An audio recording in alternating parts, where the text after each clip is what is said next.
Hello, everyone, and welcome to the fourth session of the KnowTalk Series 2023 live from the Abu Dhabi International Book Fair. So, in today's session, our distinguished guest speaker, Jérôme Viricel, the General Manager of RECAPP by Veolia, will provide valuable insights into circular economy, the latest advances in recycling, the new types of materials that are being recycled, and the role of consumers and that of policies and regulations in promoting sustainable behaviors. Before I hand it to you, Jerome, I would like to also remind our dear audience to engage with us and to participate by asking their questions and reflecting on their experiences in the Q&A section on Zoom. I'll hand it to you, and then we'll take some questions from the audience. Thank you. So my name is Jérôme Viricel, as you mentioned. I'm the General Manager of RECAPP by Veolia. And before, as an introduction, I would like to share with you that Veolia is a waste management company worldwide. We are the leader in this market worldwide. And of course, we are able to recycle a lot of type of different products. Today, I would like to focus more on the plastic because my mission as RECAPP by Veolia is to recover the maximum of plastic bottle and any type of other plastic. So not only the water bottle and the beverage bottle, but also any type of plastic that we can find in our home. So the title of this session was From Trash to Value. This is something very important because in the region, in GCC, most of the time we believe that our waste is only a trash, and that's not really the case. It could be a value if we segregate more properly those products which are finally a product and not a waste. Before being a waste, they are mainly a product that we purchase from the retailer. And this product is just a post-consume product that end of its life cycle, right? For the first life cycle, because it could have a second life cycle that we need to consider. So unleashing the power of recycling means how can we really recycle more? And how is that possible in the region where we are today? So I would just wanted to remind a few data. And those data are mainly for UAE because RECAPP by Veolia has been set up 2 years ago, 2.5 years ago, as a pilot from Veolia to see how we can engage the community to recycle more. And unfortunately, we have to see that 2.1 kg of waste, solid waste, is generated every single day by each habitant. So regarding the bottle, the water bottle, the plastic bottle, it's more than 450 bottles that we consume every year as a resident. And if you consider 4 to 5 people per family, it's a lot, of course. And again, as a second data, we can say today that 15% of the consumed plastic bottle are recycled, which is very, very less. We can do much more because a plastic bottle, it's very easy to see, to consider, and to dispose in the right place. So for today, I would say that it's crucial to bring more awareness to all the community.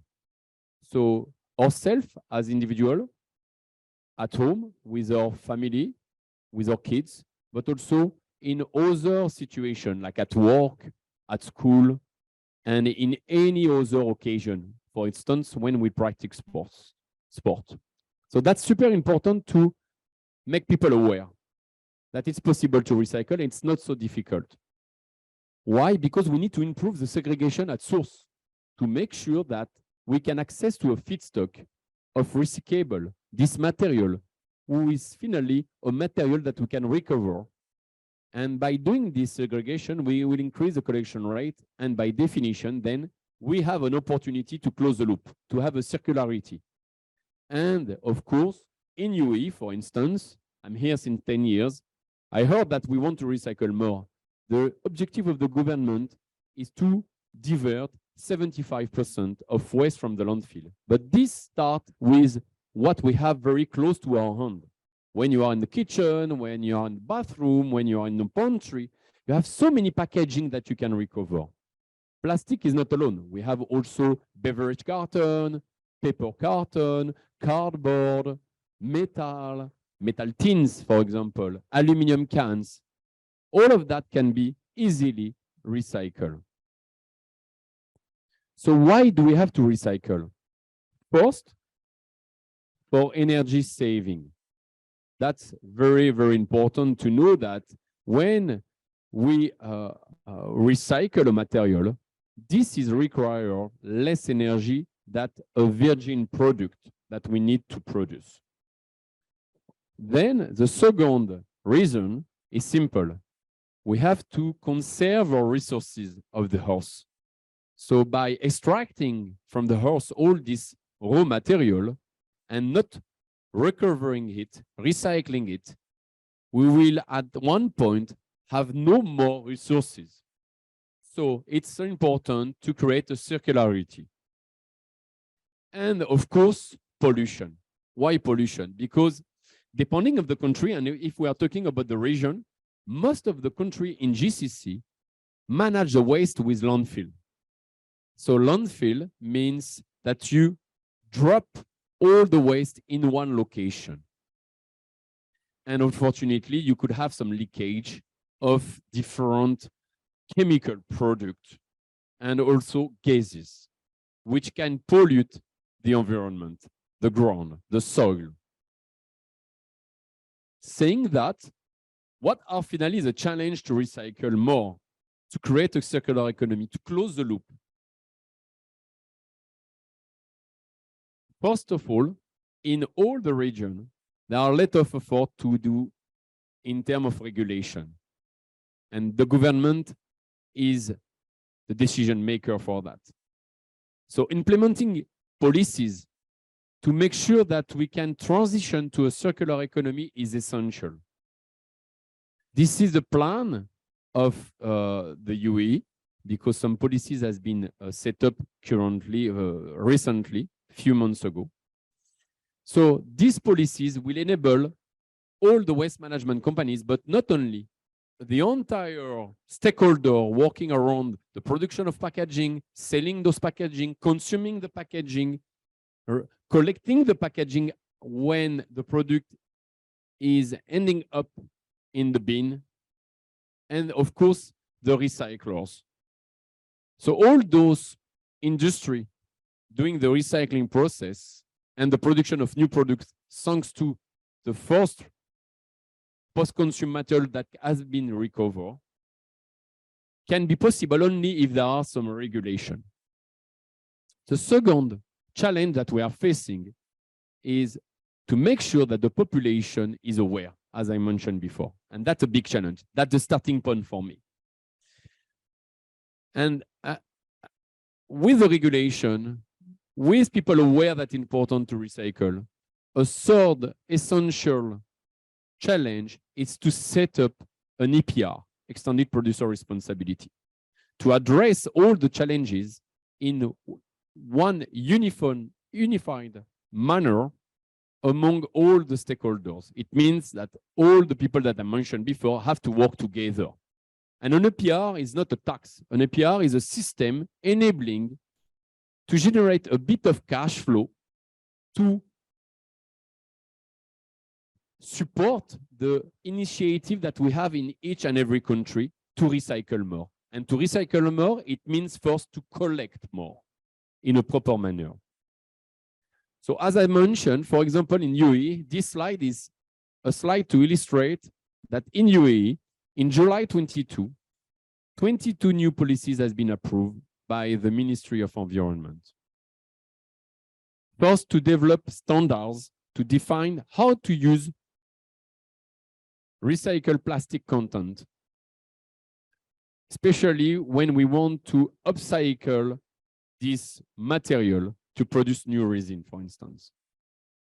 Extended producer responsibility is under, I will say, testing, reflection, to make sure that it could be possible to do the same, this type of EPR, in 25 or 26.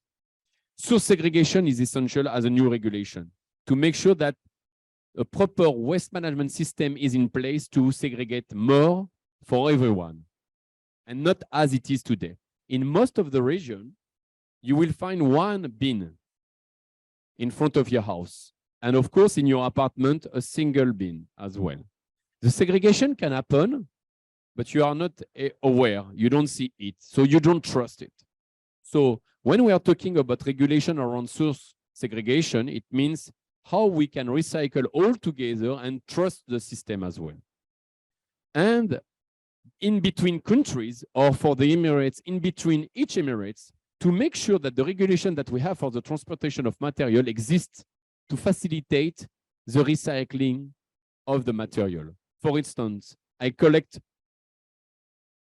a plastic bottle from Abu Dhabi, and let's say there is no facility for recycling. The only one is based in Ras Al Khaimah. I should be able to transport this material from one emirate to another one, or from one country to another one. If I take, for example, the aluminium. Currently in UAE, we don't have aluminium recycling facility, but one exists in Saudi Arabia. So we should be able to make sure that we can easily collect this material from here and transport it directly to the facility without passing by traders who is not a way to recycle properly, because you have different intermediates and the price increase, and at the end the recycling process is more expensive. And then what happened? The packaging companies cannot afford the material to make sure that they can integrate into their supply chain this recycled material to produce a new aluminum cans. So that's super essential to facilitate the transportation and to make it very clear, very easy. So I was talking about the trade control, which is super important to avoid excessive cost. But when we talk about regulation, fair enough, we talk about the awareness. Are people are ready or not to recycle with us? We did a study at Veolia to more than 25,000 people in the region that has been taken as a random to represent the population and to see what they think. 69% think that we need to change our way of life. We need to consume in a better way to be more sustainable in our consumption. 70% are sure that the cost caused by the climate disruption, climate change, and pollution are going to be more important than the investment that we need to do to reach an ecological transformation. It means to be much more sustainable in the region. They are willing to sort their waste for 72%. They are willing to buy food package with recycled content for 70% of them. They are willing to buy everyday product made of recycled material. They are willing to accept industrial recycling site close to their home where they live for 69%. They are willing to buy a car or any other type of transportation made of recycled material, which is a huge change of mindset. And even they can pay more every day for an everyday product if the packaging of this product is made of recycled material. So people are ready. But why it doesn't work today? Because there is no circularity. Today we are in a linear economy instead of a circular economy. So we need to create and to fuel a system that turn waste material into resources. So it means that we have to implement more recycling facility for different type of material in order to enhance the local value chain. Because today the value is very minimal. The material go out of the country. If you are in Saudi or if you are in UAE or anywhere, the material can go out of your country. So the value of those recyclables, which are not trash but value, go out of your own country, where you could create jobs in environment, in recycling, by inviting investors to implement new recycling facilities. But for that, those recyclers, what do they need? They need a commitment of the entire system. And to be able to run a recycling facility, what do you need? You don't need to find a customer who is willing to pay for this recycled material at the end, because this is a trend. Everyone wants recycled material content. So if you take a company like Axia Group, Alain Water, they launched during the last event in the Gulf food, a recycle bottle, right? PET recycle bottle. Why do they want to do that? Because they know that it's important to do. So it's not difficult to find a client who wants this recycled material, but it's more difficult to find the feedstock. If I have to run my factory, my recycling plant, if I don't have enough feedstock, because this feedstock end up in the bin, in the general waste, and then in the landfill, or littering in the ocean, or in the desert, you don't have access to this feedstock and you cannot run your facility. So you are not financially sustainable to run your activity, and you don't encourage investors to come here in the region to install their knowledge and their cash in the local economy. So the benefit to create a local circular economy is super simple. First of all, it will contribute to the UAE goal, for example, but to the Saudi goal, to the region goal, to be more sustainable and to divert more waste from the landfill. But an example, for example, in UAE, if we are using 50% of recycled PET in drinking bottle in the future, we will avoid 50 kilotons of CO2 emission. So it's super, super impactful. And economically, because we are in a region where we talk a lot about economy, right?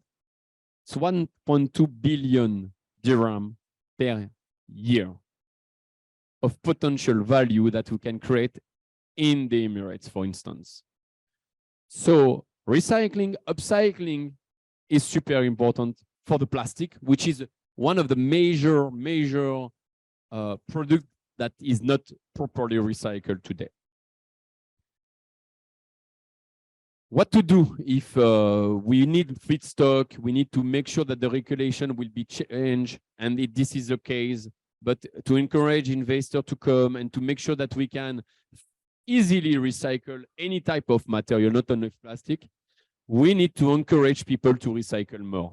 And we need to implement a proper system, a waste management system, enabling people to trust it. So as you mentioned at the beginning, I'm the GM of RECAPP. And in Veolia, we decided to develop a new feature, if I can say, a digital solution, enabling people to trust what we do because we can reach them directly. What do you do every day? You look at your mobile phone. You open many applications. And you interact with this company who create this application. Finally, they send you some message, right? And you read those messages. It's exactly what we do with the digital application RECAPP. We invite you to download an application. And then we invite you to understand why we developed this application. So the principle is very easy to understand. You download the app. We give you a bag. You fill this bag with all the plastic containers that you have at home, including water bottle, tins, food tins, cans, aluminum cans. And then when it's full, you click on 4 buttons to request for a collection. And you know, it's free of charge. But not only.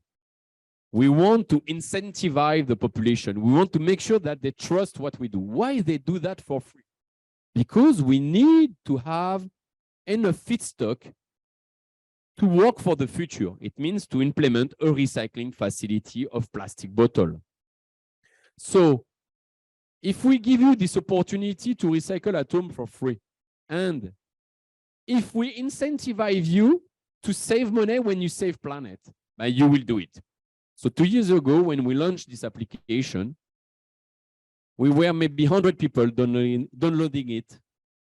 And in 3 months, the first 3 months, we have been able to recover 90 kg. Today, we have 55,000 families who download the application.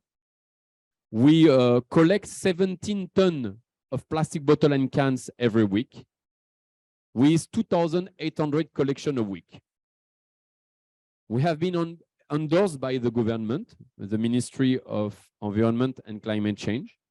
We work closely with the municipalities, and because we start at the beginning with Abu Dhabi, we are very close to Tadweer. We want to work together to make sure that we can scale up the project and having not anymore 50,000 people, but 550,000 people using the application. Because the densification of usage makes the project sustainable. It means that everyone have access to something very easy, effortless. You take your bottle of milk, you take your bottle of water, your bottle of soft drink, your bottle of shampoo, your can, your tin, you make sure that it's empty and clean, you drop it in a bag, and we come and collect. At the end, we recycle more. We recycle more, and I will explain to you what we do with the plastic, for instance. Saying that, we said, okay, the door-to-door is good, but it's very expensive for us in terms of collection, and we cannot go everywhere. So we decided to implement, and this is super good for the region, the Arabic region. We implemented a new deposit system. Why in the region there is no deposit system? I'm from France, I'm French, and if I go back during the summer and if I want to recycle my plastic, my cardboard, my paper carton, my cans, my newspaper, I cannot throw it in my bin. I have to take my car and go in the village, the center of the village where I live, because I have a countryside villa. So I have to drive for 1 minute, 300 meters. And I find different deposit systems for different category of material. And I'm not rewarded for that. I have to do it. If I don't do it, my bin, if it's full of recyclable, the waste management company in charge of collecting my bin won't take it. So we don't want to do that here because we have to go step by step, because the recycling process has been set up 30 years ago in Europe, and we start to do that since 5 years, 10 years maximum here. So we propose a deposit system close to your home, close to your community, because mainly in the region we live in communities, where you can drop your bag and you are rewarded. And you get even more points to make sure that you can enjoy the reward that we have in place. What are the rewards? Food and beverage, because we want to have a social impact. We want to make sure that if I'm super rich and I don't see any advantage, benefit to get points, maybe my staff working at home, like my nanny, will be super happy to get some points that are convertible into money to buy water, to buy a water gallon, for example, instead of a bottle, which is more sustainable. So that's what we try to do in RECAPP, to offer different solutions of recycling, of segregation at source, then to be able to recycle. Saying that, we have to start this pilot 2 years ago, and for us, it was not possible to recycle the plastic here in UAE. But as Veolia, we have more than 30 recycling facilities in the world. So I could send the plastic bottle that we collect. Imagine 70 tons every week. It's 50 tons. It's 60 tons a month. So 1 bale of plastic is 200 kg. So it's a lot of bales. So I have to transport those bales in a container in the sea and ship them abroad. No, we don't want to do that. So we decided to look at the market. What is the available market here? Who work here to recycle plastic? And we found a company doing good for the environment, and producing cushion and pillows and quilt with the PET bottle. So we said, okay, let's work with them because we have to promote, it's our responsibility, the local circular economy, and not thinking only about profit and how we could recycle this material internally. But of course, we want to implement solutions where we are. So we are working currently with the local authorities and private investor in the potential recycling facility for PET in order to not produce pillows and cushions, but to close loop from bottle to bottle. It means that you take this bottle that we collect from your RECAPP bag, we do the sorting in our sorting facilities because we have to sort the material. A milk bottle could be PET or HDPE, and the recycler cannot be the same. In this case, we have to send it to different recyclers. We want to build a recycling facility, especially for PET, in order to produce recycled PET resin that will be available in the local market, in the region, for all the brand owners.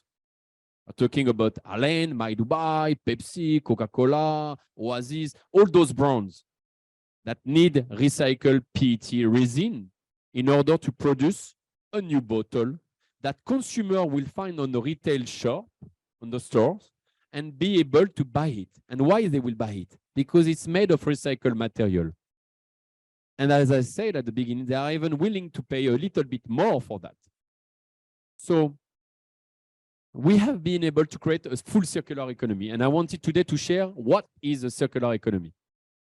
Consumer first, engage community, make them aware, educate young generation in school, reward people for good behavior, collect the material, provide this available feedstock to recycler, and make sure that the preform manufacturer of plastic packaging can use this material to provide, to supply the brand owners. And brand owners can then offer a new product which is made of recycled material on the retailers. And in this way, we close loop.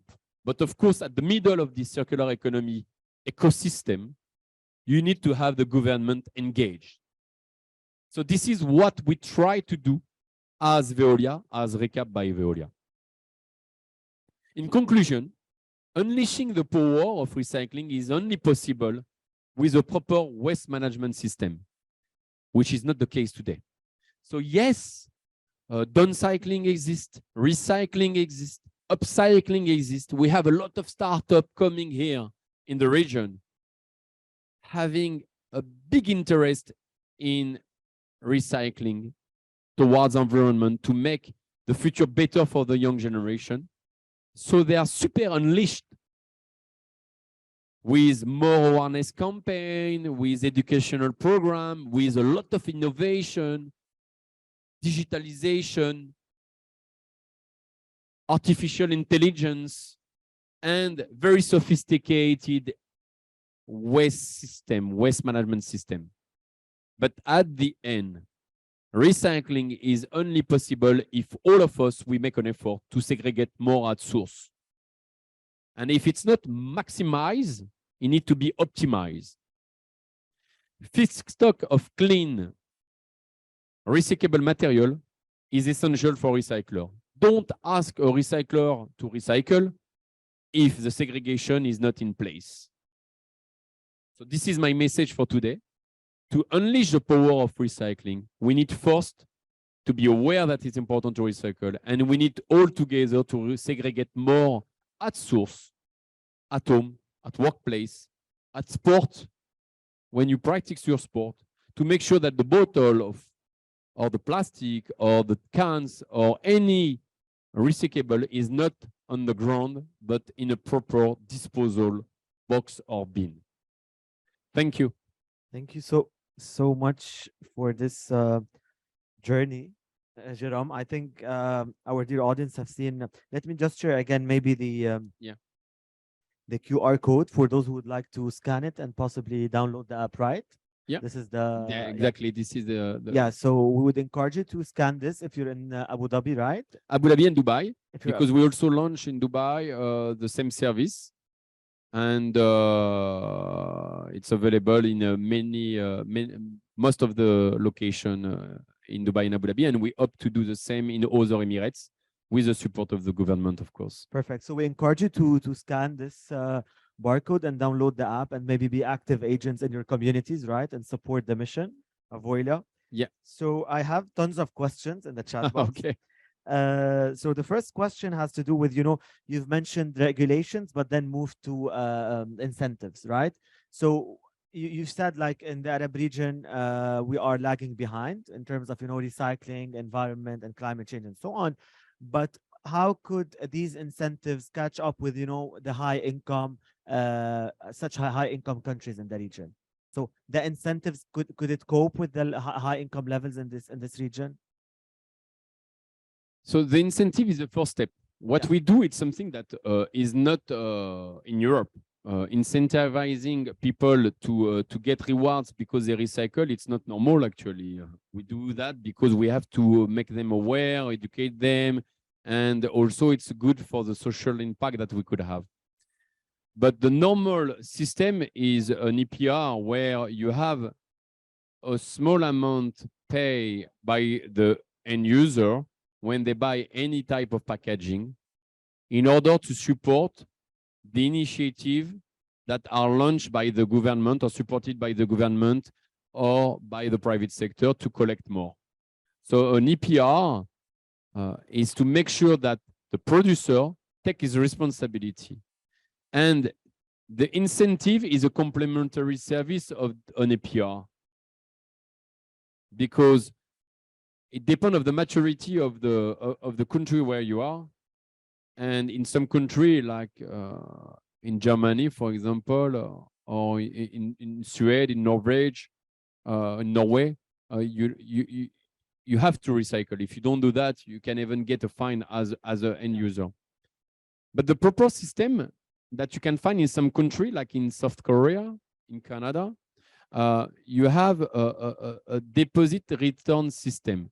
It means that when you buy a can, an aluminum can, when you buy a bottle, as a consumer, you don't buy it 2 dirham, but you buy it 2.5 dirham.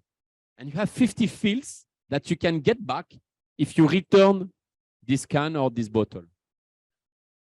That's another incentive. It's not a reward. It's actually your money that you spend at the retailers.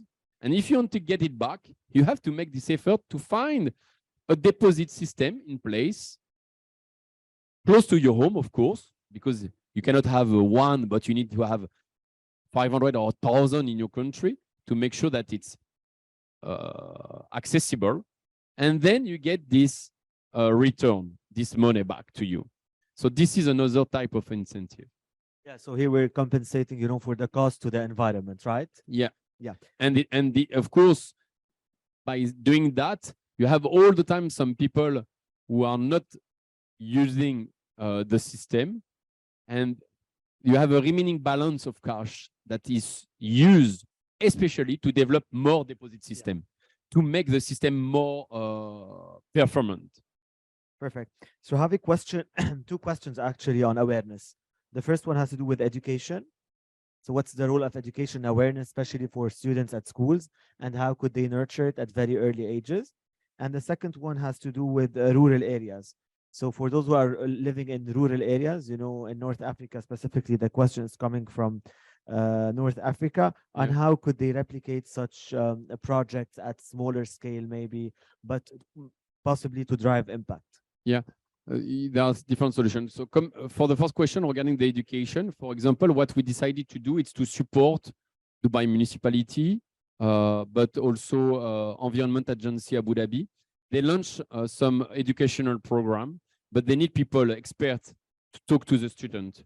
So we didn't do only that. For me to come in a school and to explain, it's a pleasure.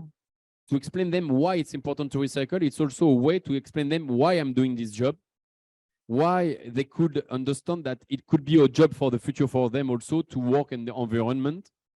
and to make them aware that it's super exciting and not boring at all. So we do some recycling workshop, but at the same time, we implement 10 to 20 boxes in a school where we go. And we explain to the student, now, if you come from your home with a plastic bottle, first of all, you should reduce your consumption by having a reusable bottle. If not, drop your bottle in this box and not in the general waste box. So at the end, for each and every school, they are able to understand at the end of the year how many tonnage we have been able to recover from the school. So they have their own dashboard. And to make it more exciting, we organize challenges. So that's the educational program that we do with a recycling workshop and a proper segregation at source. Regarding your question about how we can replicate, copy and adapt this type of project like RECAPP, first of all, to do a door-to-door collection, it's costly. It's possible in country where the cost of worker is not so high. If you do that in France, the salary of a worker is super high compared to a worker, for example, here in the region. So it will be not sustainable financially. But you don't need to do only the door-to-door collection. You can copy and adapt, I said. In some countries, it's not forbidden to do informal picking, to pick up waste where they have been disposed. It's the case sometimes, it's not the case sometimes, it's the case in Turkish, for example, in Turkey. This is the case in Africa. And people can collect from the street the waste that they can see and become a collector. Copy and adapt means that if we want to formalize and improve the quality of life of those people, we can give them the tool, the right tool, to collect from the street those plastic. I know it's a bit controversial, but it means that you give them access to a better quality of life by giving them, for example, safety shoes, gloves, mask, and bags, and then to collect this material and to make sure that they don't need to walk for hours to find a buyer of this product, but to organize the purchase system and to reward them with something very, very valuable, which is cash. So it exists in some Africa countries, and it's not formalized. So when you have a digital tool, this is a way that you can easily connect the different stakeholders. The informal picker and the company or the small intermediate who want to gather more material because they have a truck, is able to transport then this material in the recycling facility, for example. Perfect. You've tapped in your discussion now on the job and the working in environment and so on. So apart from environmental sustainability, can the circular economy actually create jobs and lead to a more inclusive economy? So I think in your presentation you've mentioned the economic returns of recycling, around 1.2 billion in the UAE. So there's a question from the audience on the circular economy and whether it can create jobs and lead to a more inclusive economy. Yeah, inclusive means equity, gender, for example. Yeah. People coming from all horizons. So when you create a local circular economy, obviously, you have investors coming with a lot of power to implement a facility for recycling. But it's not only a management. It's an entire family working for the same purpose to recycle. So you have the guy who will clean the corridor of the facility. You have the guy who is behind the equipment working. You have the guy doing the engineering. And you have the recycling plant manager. So you have an entire community who have to run this business. And a recycling facility, it's never 10 people, it's hundreds. So you create local job for the people who are already in the existing country, and can find a new opportunity. So of course, segregation, feedstock, local circular economy will create jobs and inclusive jobs. Perfect. Maybe we take this last question to conclude with. Yeah. What are some common misconceptions or myths about recycling that you often come across, and how would you debunk them? So what are some misconceptions about recycling that people may fall into, and why people should recycle actually? Yeah, it's a very good question. It's a very good question. When we start, we had in each and every bag, in average, 17% of rejection. Today, we have 3.7% of rejection. In 2 years, but it was the case immediately after 2 months, people understood better. Why? Because with a digital tool, again, you can spread messages. You can explain when someone do a mistake. And the first ambassador of RECAPP, for example, is our drivers. They can refuse to take the bag, is too much contaminated. So the first misconception is why I cannot provide my plastic full of food? Because it's highly contaminated. So we cannot recover this plastic when you have moisture on it. It needs to be at least empty. We don't ask to wash it, we ask to make it clear. So by using a tissue, for example, that you use when you were having your food, and to use it to remove the food. So that's the first thing. People also believe that it's possible to recycle any type of plastic. This is not the case. When you have a PS cup polyester, they believe it's plastic. It's not. It's a type of product which is not possible to recycle. So avoid to buy this single-use item like cutlery, like straw. It's not possible to recycle them. So the misconception is to believe that it's possible to recycle everything. No, there is some differences between each and every region. And you have some pilot, and you can read on the newspaper, oh, it's possible to recycle a crisp packet. Yeah, it's possible as a pilot in one country, but not everywhere. So for example, in UAE, if you put your crisp packet into the recycling bin, it won't be recycled. So I will say that it's super easy to understand what to recycle. The common item that you see are recyclable. And if you are not sure, don't put it in the recycling bin, because you will make the life of the sorting facility more difficult. And maybe you will contaminate some items which were good for recycling. So when you are not sure, don't do it. Perfect. Thank you so much, Jérôme. So I'll just share again the mobile app with our dear audience. So if they would like to scan it and take a look to this great initiative, that would certainly bring back to the society. And by that, thank you so much, Jérôme, for taking the time today to share with us these insights, very important insights about recycling and how to transform the trash into value and economic returns. So awareness campaigns, educational programs, innovation, digitalization, downcycle, recycle, upcycle, take the change, be active agents in your community, and act now. Thank you so much, Jérôme.